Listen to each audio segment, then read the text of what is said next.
over to our federal leader, John Steenhuisen. Over to you, John. Thank you, Bridget, and good morning to all members of the media and for those who are watching online. Today, the Democratic Alliance will be announcing the next steps that we'll be taking in terms of the cadre deployment minute saga.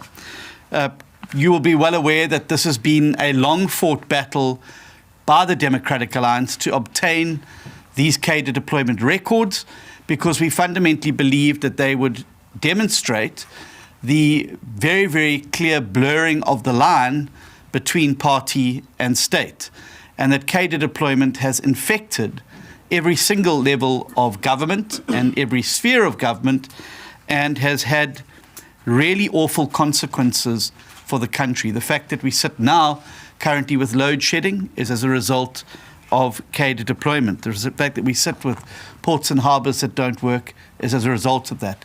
When factories close and people lose their jobs, it can be traced back to this policy. So we'll be announcing today the steps that we'll be taking as part of this ongoing campaign against cadre deployment corruption. And using the precedent created in our recent court victory in the Constitutional Court, we are going to be launching a contempt of court application against the ANC to obtain the copies of emails and WhatsApps that are relevant to the period when President Ramaphosa served as chairman of the ANC's cadre deployment committee between 2013 and 2018, which we know from past experience and from the Zondo Commission was the height of the state capture process. We will also today be filing an application for leave to appeal the North Gauteng High Court judgment that was handed down on Tuesday. The ANC failed to include President Ramaphosa's own emails and WhatsApps in the material that it handed over to the DA, despite the fact that Mr. Ramaphosa was the chairman of this committee during this period and was one of the recipients of the emails and WhatsApp messages in question. He ultimately bears responsibility for the operations of this committee, but has failed to depose an affidavit confirming he has no documents or information for this period, instead choosing to rely on the dog ate my homework approach. The DAs yesterday issued a letter of demand to the African National Congress for it to fully comply with the Constitutional Court's order with a deadline of tomorrow. If they do not adhere to this demand, we are going to be seeking a contempt of court ruling that includes prison time, aimed specifically at the Secretary General, Fikile Mbalula, who has acted on behalf of the ANC in this matter. We will use the precedent created by the case of Jacob Zuma when he was sent to prison for similarly being in contempt of a Constitutional Court order. And finally, we will be pursuing criminal charges against ANC officials involved in the destruction of information as part of the blatant cover-up campaign to try and wipe President Ramaphosa's fingerprints off of the cadre deployment records. In our legal letter sent to the ANC yesterday, the DAs pointed out that the ANC has failed to comply with the court order in a number of material respects. One, extensively redacting the documents. Two, providing no information for a 5-year period during of which Mr. Ramaphosa was the chairman. They've also failed to provide a list of all decisions taken by the cadre deployment committee as ordered by the court. They've impermissibly restricted communication disseminated during the year 2020. They've furnished illegible documents. They've destroyed documents while the matter was pending before the court. They failed to adequately explain the steps taken to locate the information, including all information from President Ramaphosa himself as the chairperson of the committee, and thus a recipient of any and all information and documents pertaining to it. And they failed to provide minutes that were not formally adopted, even though the court order obliges the party to hand over all of this relevant documentation. I'm now going to, after announcing these steps, hand over to Dr. Leon Schreiber to take us through what has emerged from these current minutes and why it is absolutely essential that we seek access to the things that are very clearly being deliberately hidden from the public and from ourselves in what we regard as a violation of the Constitutional Court's order. Leon?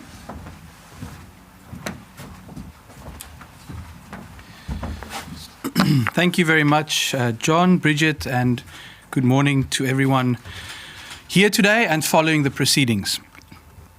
I would like to briefly talk to you about what we have found in these records. I'd like to express my appreciation to the media for the work that they have done in also going through 1,300 pages of these records, but I do want to share our sense of what's in this. The first thing is that these records, 1,300 pages of them, reveal to us how ANC cadre deployment works.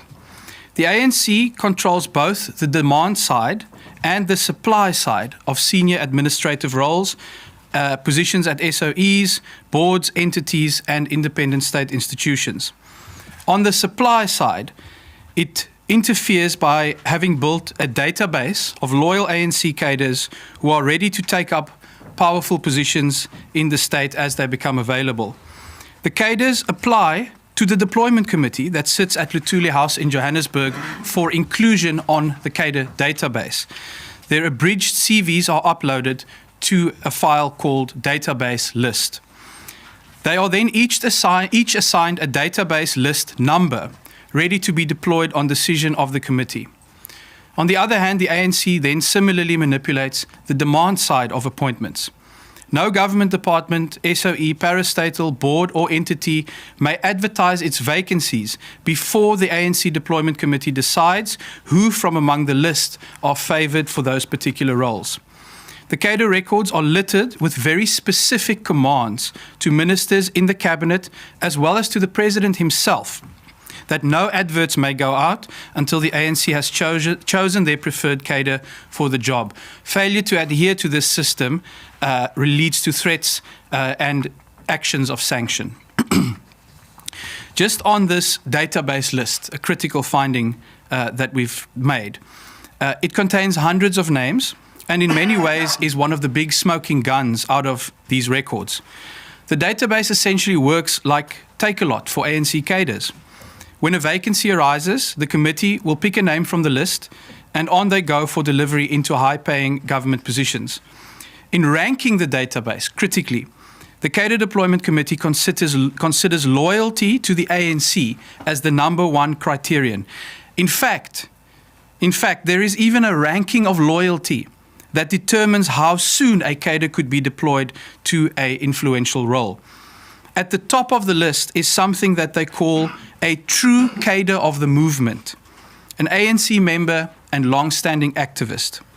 The database list that we have in our possession is seemingly out of date, but it has 46 persons at the highest rank, true cadre of the movement.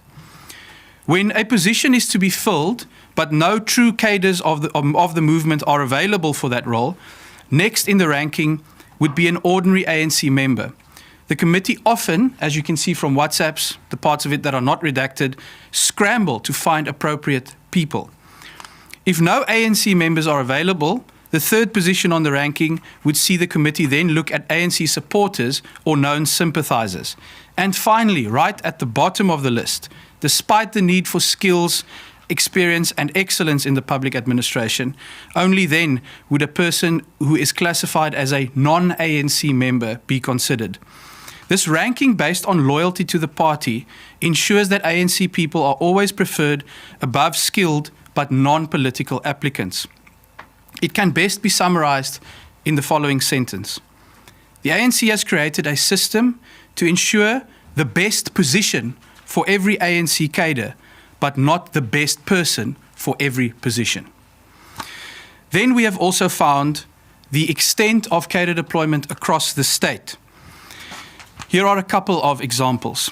State-owned enterprises, we all know from the Zondo Commission, was a scene of state capture, and the Commission identified cadre deployment as one of the driving factors and mechanisms behind state capture.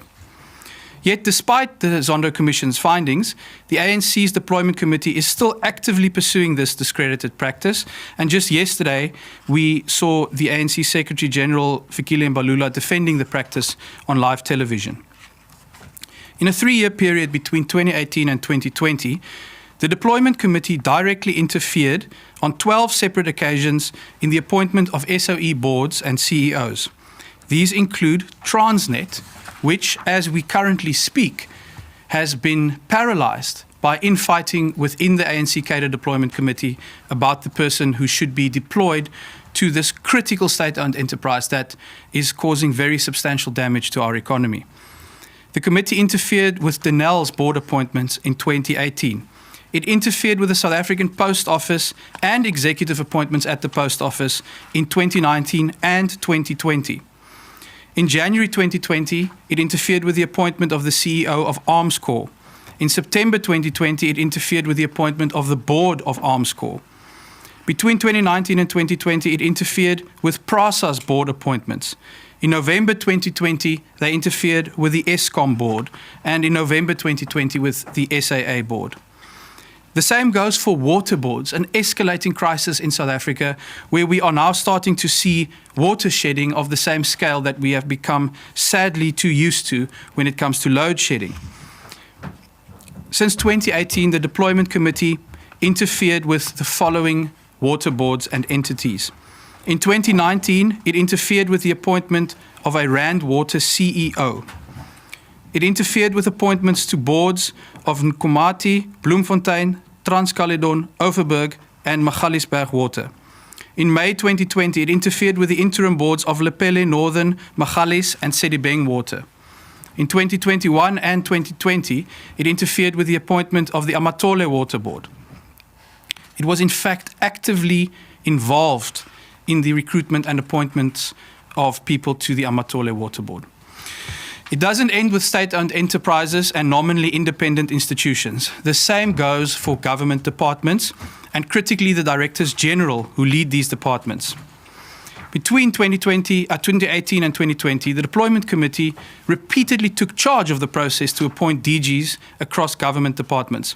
Again, this is despite the fact that the Zondo Commission had found that the deployment policy was counter to the values of a professional and independent civil service as envisioned in the Constitution. The consequences are clear. Over the past year alone, wasteful expenditure to the value of 40 billion rand has been incurred by ANC national departments under the control of the Directors General deployed through the Cadre Deployment Committee. I will briefly list for you the departments affected. In October 2019, the Director General for Women, Youth and Persons with Disabilities. In January 2020, the committee interfered with the Director General and Head of the National School of Governance. In March 2020, the DG of COCTA. In May 2020, the DG of the Government Communications and Information Service. In June 2020, the DG again for Women, Youth and Persons with Disabilities. July 2020, the DG for Justice and Constitutional Development. August 2020, again, the DG for COCTA.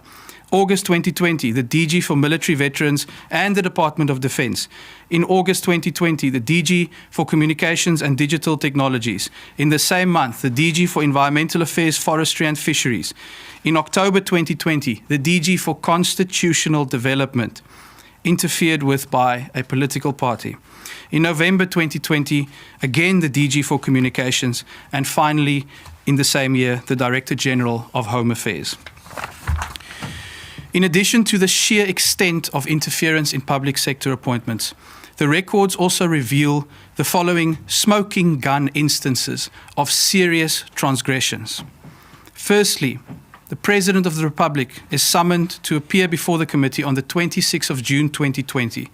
He is minuted as being fully aware of committee processes, and he apologizes to the committee for using his constitutional powers to make an appointment without getting direction from the Cadre Deployment Committee first.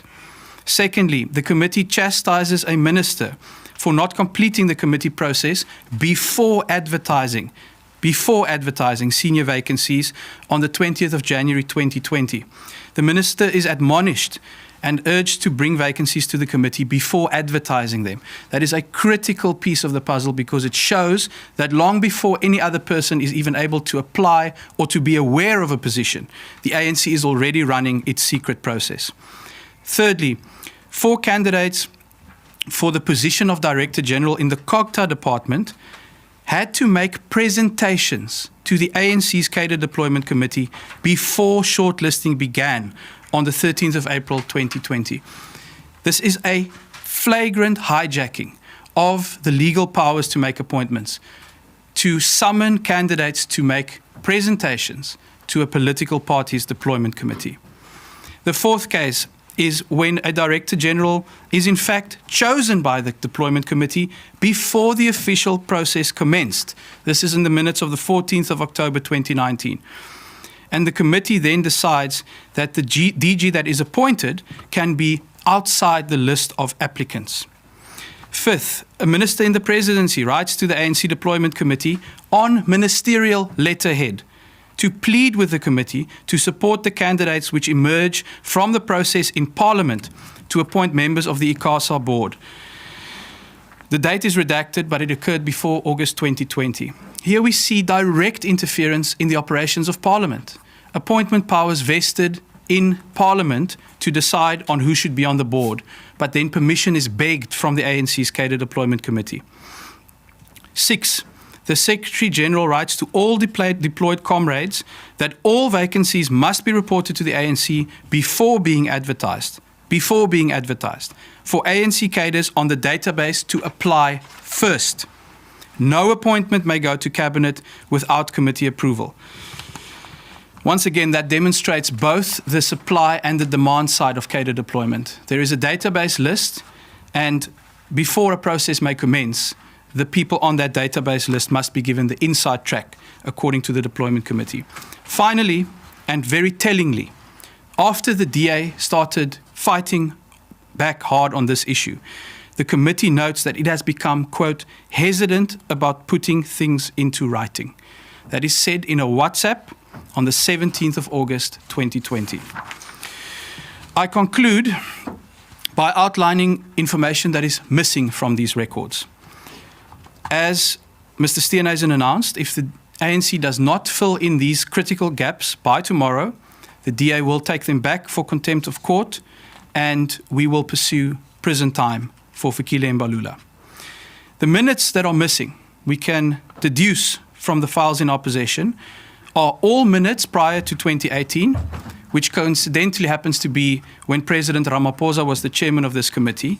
He has not furnished any of his emails or any of his WhatsApps. Minutes are also missing for the 21st of May 2018, for the 6th of August 2018, for the period of March to August 2019, for a meeting on the 12th of November 2019, and another meeting on the 16th of June 2020. We can only speculate about what could possibly be in those minutes, but clearly the ANC is determined to hide them in contravention of a court order. Next, redactions are all over these documents.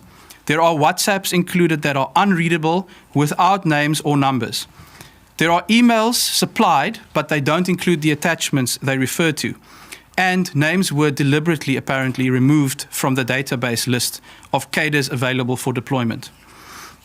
The pervasive redactions on crucial documents hinder our complete understanding as the public, and the DA calls for transparency in this process. Despite opposing us in court for 3 years, Fikile Mbalula yesterday suddenly claimed that the ANC has discovered a love for transparency. I conclude by pointing to this. WhatsApp messages from the ANC's Cadre Deployment Committee WhatsApp group, and I simply ask you, does this look like transparency to you? Does this look like compliance with the Constitutional Court's order? I think not. I now hand back to Mr. Steenhuisen.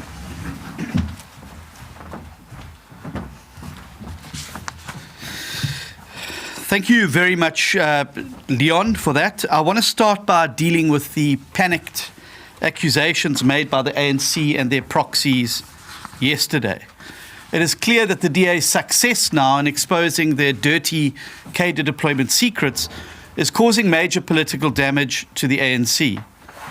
After trying to ignore this issue and prevent us access to it, the ANC has obviously suddenly woken up to the idea that the general public out there, just like the DA, abhors cadre deployment and is fed up with cadre deployment and the effect that it has had on our economy and in our politics in South Africa. So they've now resorted to projection by trying to accuse the DA of the very thing that they are guilty of, in a classic bait and switch exercise, which unfortunately some in the media seem to have fallen for hook, line and sinker. The whataboutery that they're attempting is frankly the last refuge of the scoundrel. So let me set the record straight and let me set it clear. Unlike the ANC, there is and never will be a cadre deployment committee in the DA. Unlike the ANC, there is no DA cadre deployment WhatsApp group that interferes with public appointments.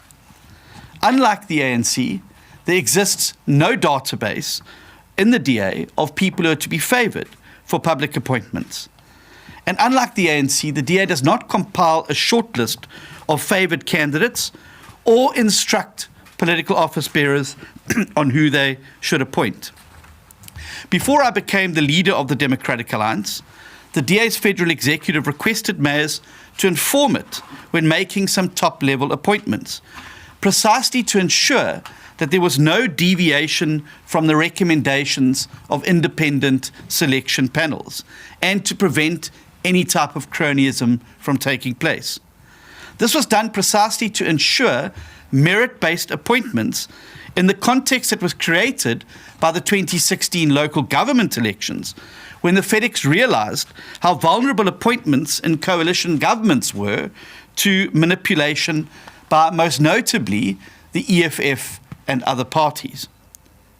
This brings me now to the old letter by Anton Bredell that the ANC has dishonestly twisted and which Cameron Dogmore brings every year to SONA to try and create some moral equivocation.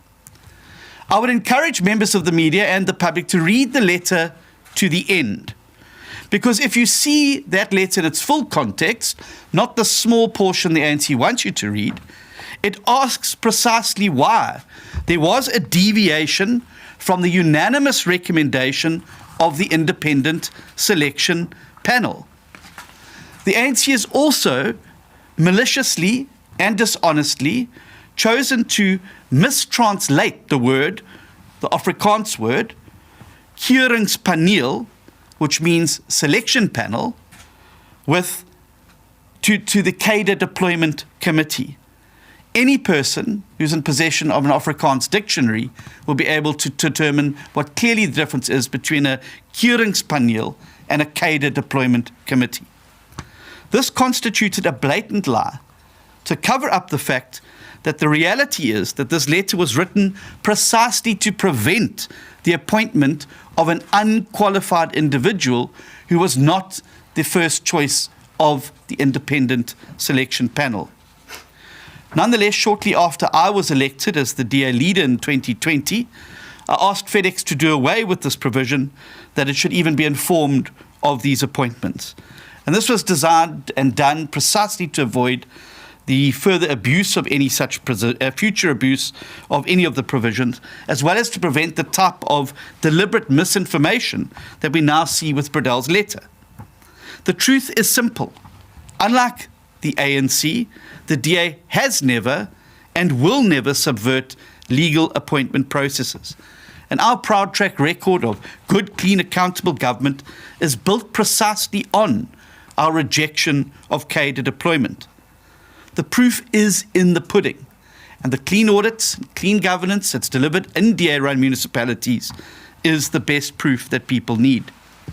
So despite the ANC's best efforts to try and bait and switch and to try and change the conversation because it doesn't suit them, we will not be distracted from our continuing fight against cadre deployment. And in concluding today's announcement, and before you ask questions, I would like you to have a look at the easel alongside me, because there's a very, very clear distinction that clearly some do not understand. On the top side of the easel, you will see lawful political appointments that are allowed to be made by politicians. These are all linked to the term of the office bearer concerned. If that person leaves office, those people leave along with them. This is a practice that happens the world over. And I notice with interest the ANC's attempts to now try and portray some appointments that were made in terms of these provisions to try and pass them off as what are the clear guidelines about how civil servants should be appointed. So, where you see this section here, it is improper for politicians to interfere in the appointment of those positions. And I would ask the media, when they're confronted with the bait and switch operation, to bear in mind this clear distinction, where the political office bearer appointments begin, but also where they end. These people leave when the political person leaves the office. These people remain employed for time immemorial in the civil service and become part of the public service. This is where cadre deployment has infected the South African environment. This is where the boards have been hollowed out. This is why the electricity is off. This is why our ports and harbours don't work. This is why we have a situation where our economy is tanking. And this is why getting even the most basic things done are impossible. Voters can remove these people every 5 years in an election. Once deployed into the civil service, voters can never remove these individuals, and they remain free to carry on infecting the public service like a cancer with their corruption, maladministration, and ill deeds. And I would hope that in the questions you'll be able to distinguish between these two categories. Let me just say that the missing minutes, the missing laptops, are unfathomable and clearly designed as a cover-up to prevent Cyril Ramaphosa's fingerprints from being exposed in this. The missing laptops, the missing minutes, the missing WhatsApps from the president's own personal devices are simply incongruent with the way in which the modern world works, with cloud computing and with computer backups on devices. It's not good enough that you say, well, I couldn't find the emails from the computer they were sent, but you've made no effort to try and obtain those records from the people to whom they were sent. And that is where the missing thing is here. We need to absolutely make sure that that people understand that if we want to end cadre deployment, the best way to do so is by voting the ANC out on the 29th of May and making sure that we can end this once and for all. Because we have made a commitment that if we become part of a new government, we will table within the first 100 days the end cadre deployment bill, which will end this practice forever, no matter which party is in power. Secondly, I would remind South Africans that they have till midnight this evening to register to vote. So if you've not yet registered to vote, please get online now so that you can help us put a silver bullet right through the heart of this terrible practice of cadre deployment and end it once and for all. Thank you. Thank you, John and Leon.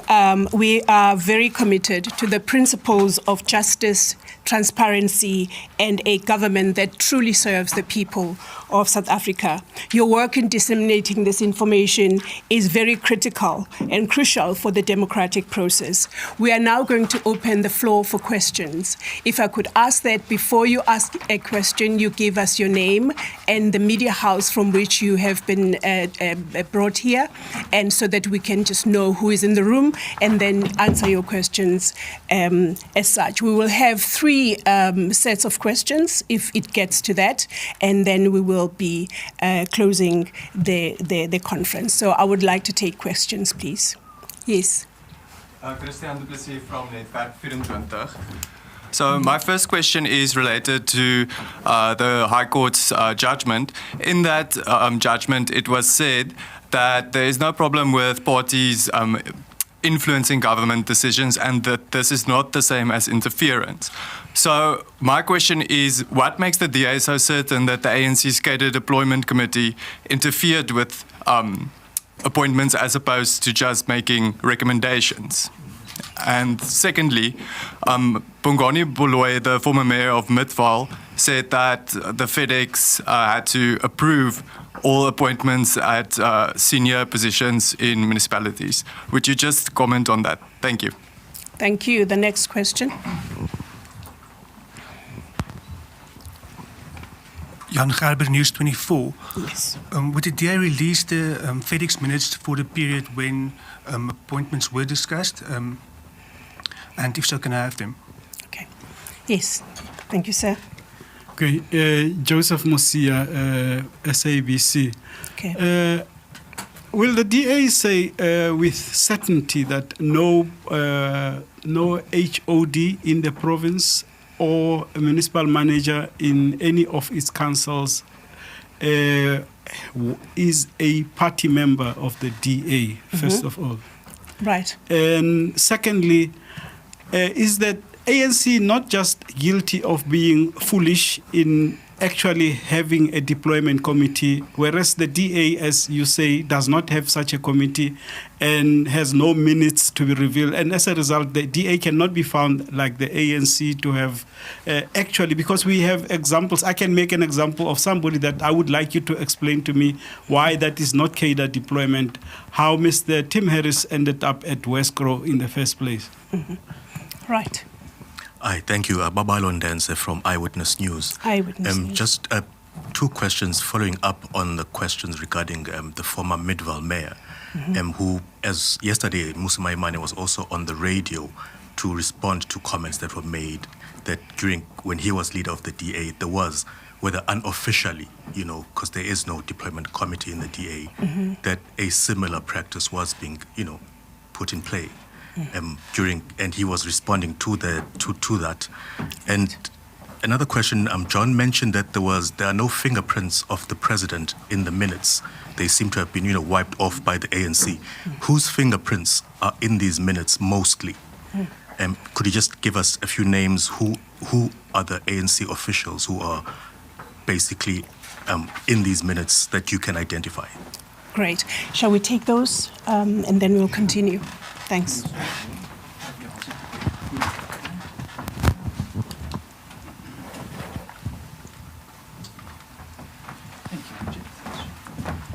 Thanks, Babalo. I'm going to start with you, but I want to ask that you give me a moment to just pull it up. Just 1 second.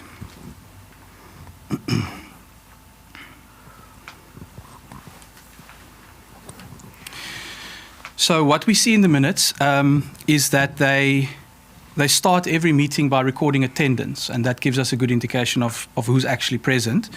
So as you know, the practice is that the deputy president is the chair of the committee.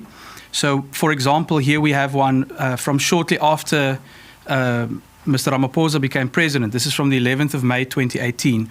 You can see the chair here is David Mabuza, of course, who was the deputy then. And then you have Jesse Duarte, who was the coordinator at the time. Then you have the following members: Sedumo Dlamini, Mildred Olifant, Sifiso Buthelezi, Susan Shabangu, Natso Kumalo,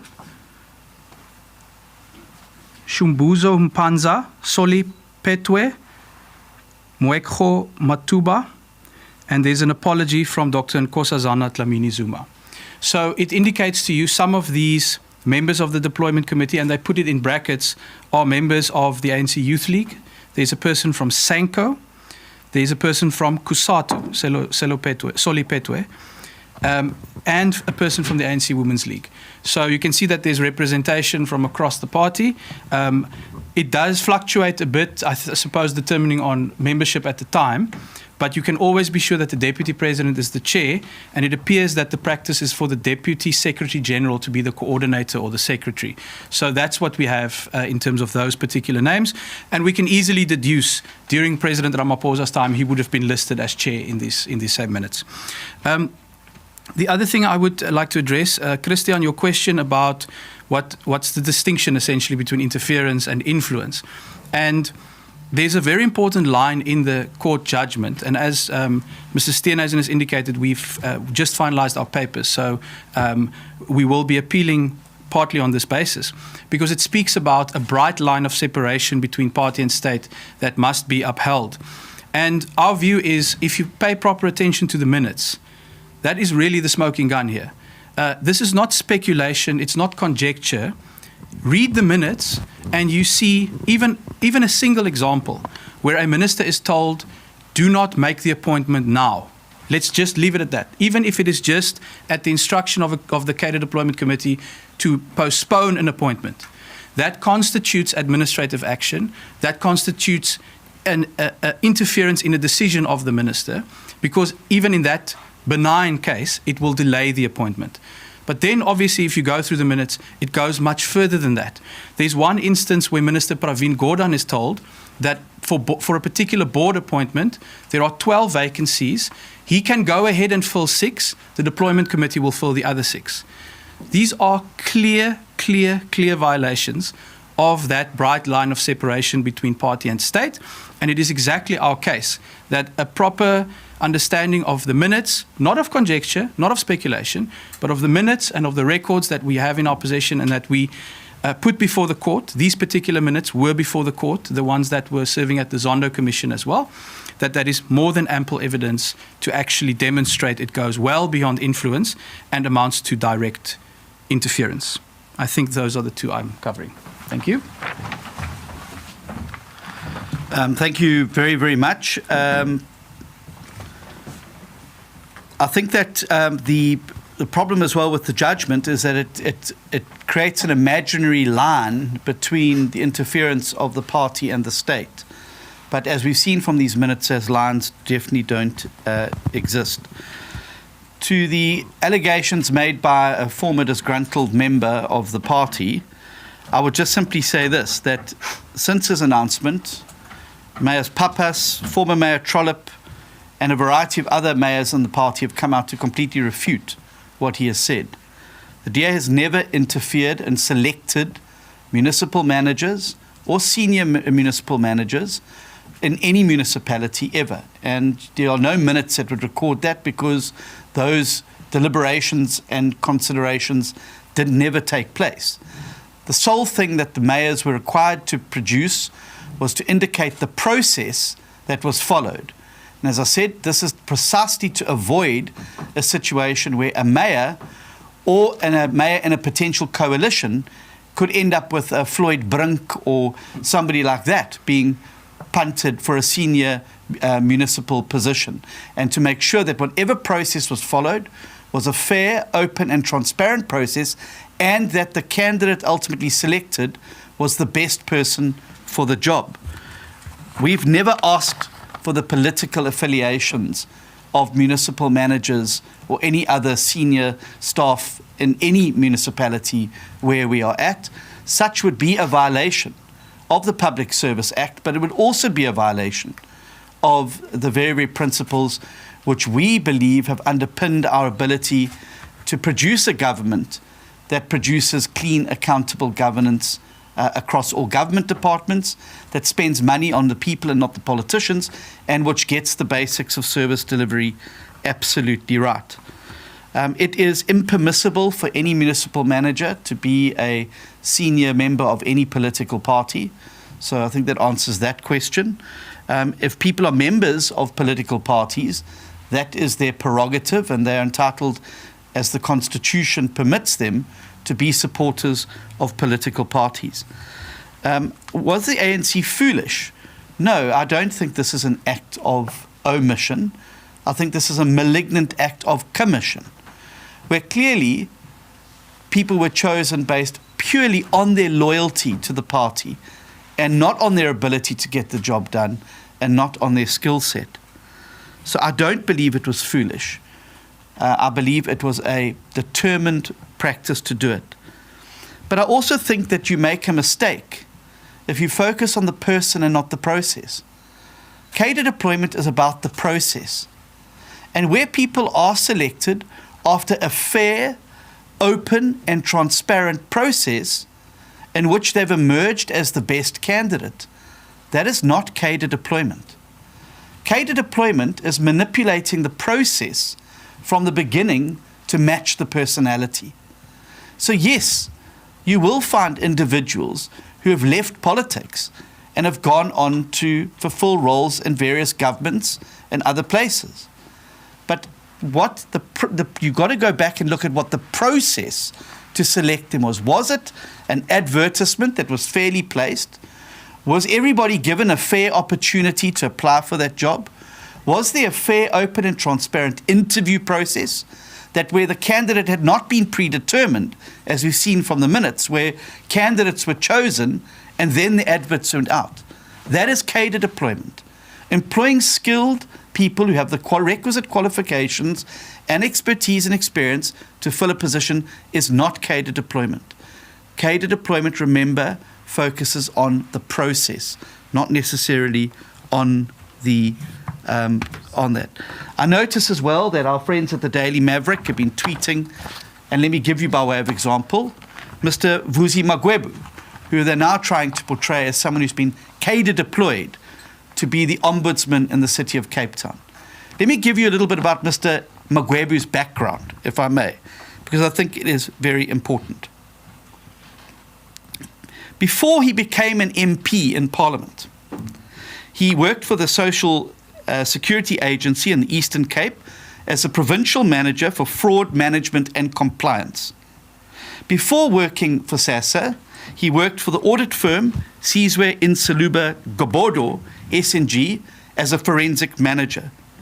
Before joining them, he was a senior investigator at the Office of the Public Protector for 8 years, and before that, worked at the Independent Complaints Directorate as an assistant manager, complaint registry and monitoring. Before joining them, he was a public prosecutor for 8 years in various courts of law in the Eastern Cape. When he left Parliament, he didn't go straight to the city of Cape Town to be employed or deployed, as some in some of the media aspects are trying to portray. In fact, he went on and joined the board of the CCMA, which the DA has no power over the appointment. The ombudsman person became vacant, and based on a skill set and qualifications, not on a previous party affiliation, he was selected to be the ombudsperson of the city of Cape Town. And I don't think that anybody looking at this record can possibly argue that he was not the most suitably qualified person for the job. And had he not been, I have no doubt there would have been a labour law outcry over this and a legal challenge to his appointment. This was a merit-based appointment. And again, go back and look not at the individual, but look at the process. This is not somebody whose name appeared on some secret WhatsApp group. This is not somebody whose name was at the top of a database of loyal cadres of the movement who are awaiting deployment when positions come up. This is not somebody who relied on party membership to be able to be moved to the top of the pile to the exclusion of others. And so I think we need to be very, very careful that you don't fall into the trap that the ANC is trying to set here to try and bait and switch around these particular issues. The same applies with respect to Mr. Tim Harris. He applied for a position. He was selected for that position after an extensive interview process, the process which was open, fair and transparent, and which included independent people on that particular panel that came up with the decision that he would be the best person to fill that vacancy. Again, a process, not somebody who's appeared on a list, not somebody whose redacted name is on a WhatsApp group, somebody, a process.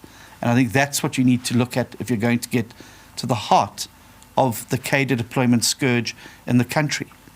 And I would also say if we're going to start also now dealing with this category of people, well, then the ANC are going to open up a whole Pandora's box for themselves.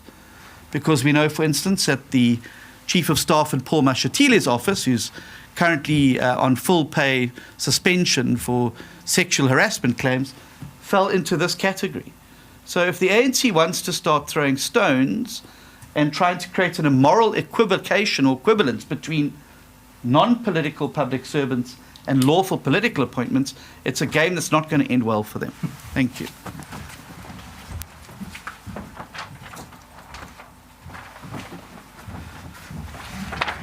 Thank you, John and Leon. And I believe we have covered the questions that were posed. And sorry? There's a follow-up. Oh, is there a follow-up? Go ahead, sir. Hi, thanks. My name is Mulena from SABC. I think the question that was raised by Jan has not been answered. The framework that you use as the DA, will you make those minutes available to the public? Okay. Is that all? Yes. Sorry, it's Jan Schreiber again. Do you believe that this issue, the issue of cadre deployment, will move the needle in the elections? Is this something that a mass of voters care about? Okay. Thanks. Also, like, do they draw the line between cadre deployment and service delivery? Okay. Hi, Babalo here from Eyewitness News.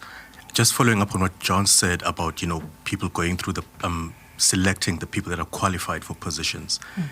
Is there any case where deployment gets it right and finds the best candidate?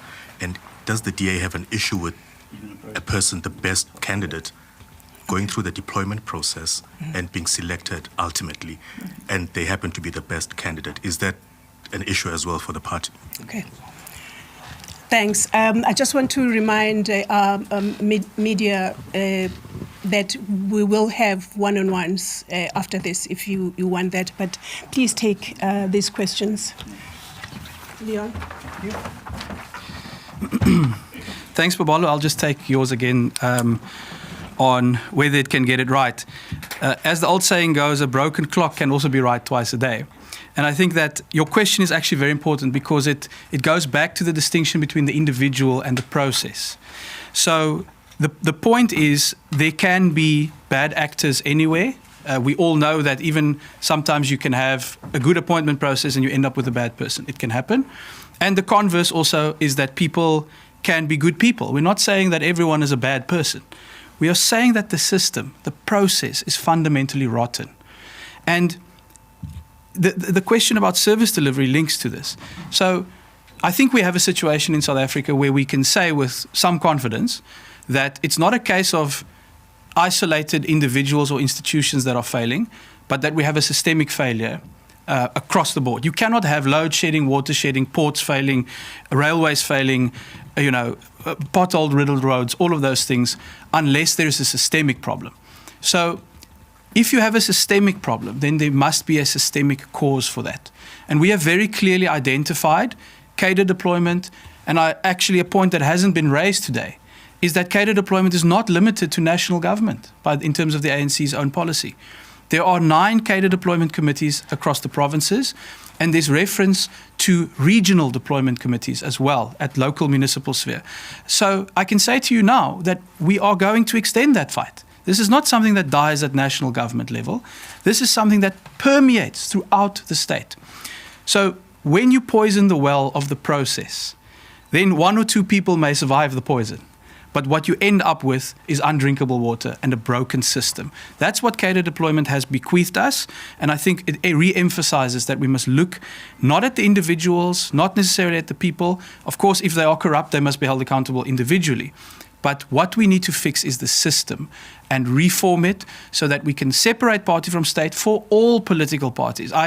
This is the great irony in this whole attempt at bait and switch from the ANC, is that If there's an issue, if the ANC has an issue with cadre deployment, why didn't they support the End Cadre Deployment Bill? It was in front of them in Parliament. They were the only party that objected and blocked that bill from going into law.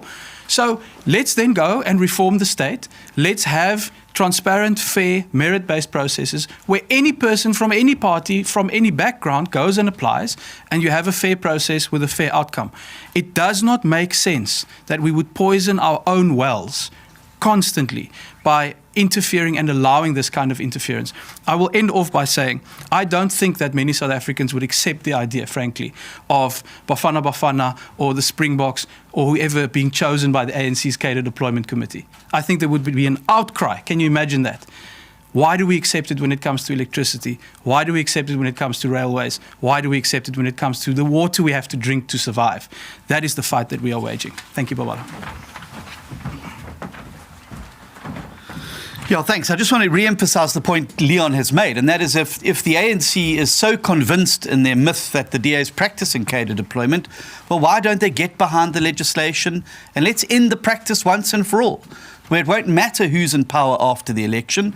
Let's have a professional civil service that's going to actually deliver for people and for their needs and wants, and not the needs and wants of politicians. So if there's nothing, if the ANC and Fikile Mbalula are obsessed about this mythical creature of DA cadre deployment, for which there are no minutes because we've never practiced cadre deployment, then they must support the bill or table their own bill to end cadre deployment. But for goodness sake, let's just do something to end this before it collapses the ability of the state to get even basic things right, because nobody, I believe, wherever they may be in South Africa, can accept that this is the situation.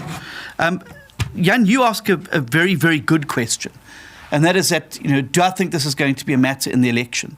I absolutely think it is, because I think that South Africans are starting to join the dots. They're starting to join the dots about why they've lost their job at a factory that can't keep open because of load shedding. They are starting to join the dots about why the fact that their taps are running dry at home. They're starting to join the dots why they have an ineffective, inefficient police service that keeps them safe in their homes. They're starting to join the dots why their children are getting a substandard education where 82% of grade 4 learners can no longer read for meaning. They're starting to join the dots why the cost of living is going through the roof, and that is because the state's ability to do these things has been so fundamentally hollowed out by cadre deployment that these government departments cannot do their job. We've got an electricity generator and supplier that can neither generate nor supply electricity. We've got a state airline that can barely keep in the air. We've got state mining companies that cannot mine. We've got ports and harbours that cannot import or export goods out. And all of that can be traced back to cadre deployment. And the big dot that is going to be joined, I believe, in this election is the fact that state capture, which Judge Zondo has done an excellent job exposing, would not have been able to take place had it not been enabled by cadre deployment. Because you had to put the cadres into the positions before you could then capture the state. So when the government talks about fighting state capture and fighting corruption, it is a hollow promise, because unless you pull out the root cause of the problem, die wortel van die kwaad, if you don't pull that out of the ground, state capture will happen again, just with a set of new actors. So let's get this legislation out there. Let's stop pretending that this is a victimless crime. The victims are the 30 million people trapped in poverty. The victims are people who live in insecurity.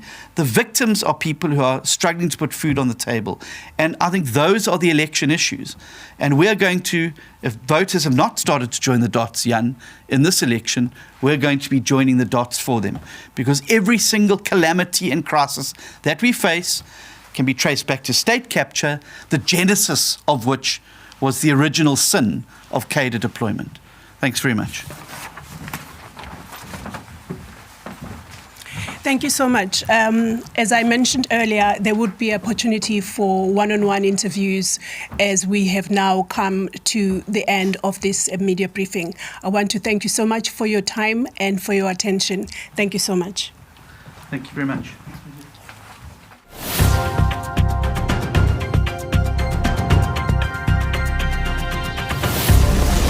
Cadre deployment is at the root of corruption and state capture in this country. It has institutionalized criminal elements. It's become one big criminal syndicate and racket and protection operation. It is a racketeering and organized crime operation. It is a recipe for disaster. It is almost putting the fox in charge of the chicken house. The ANC is the biggest beneficiary of cadre deployment corruption. How was it possible for these criminals to be appointed to positions of such power in the first place? It's one of the biggest criminal stitch-ups in the history of South Africa. It's impossible for anybody in the ANC to say they didn't know this was happening. They knew what was going on, and they chose to do nothing about it.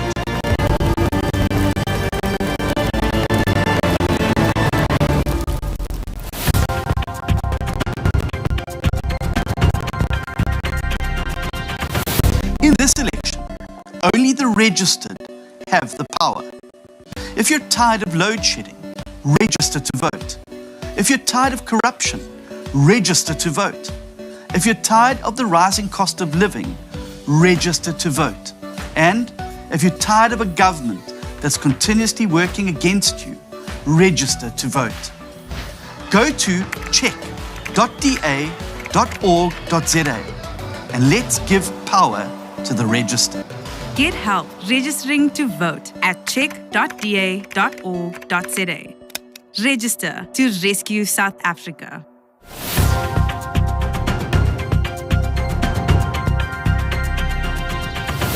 Thanks for watching. All across our beautiful country, people are joining forces to elect the new government that can rescue South Africa, help our rescue mission, and register to vote. Get help registering online now at check.da.org.za.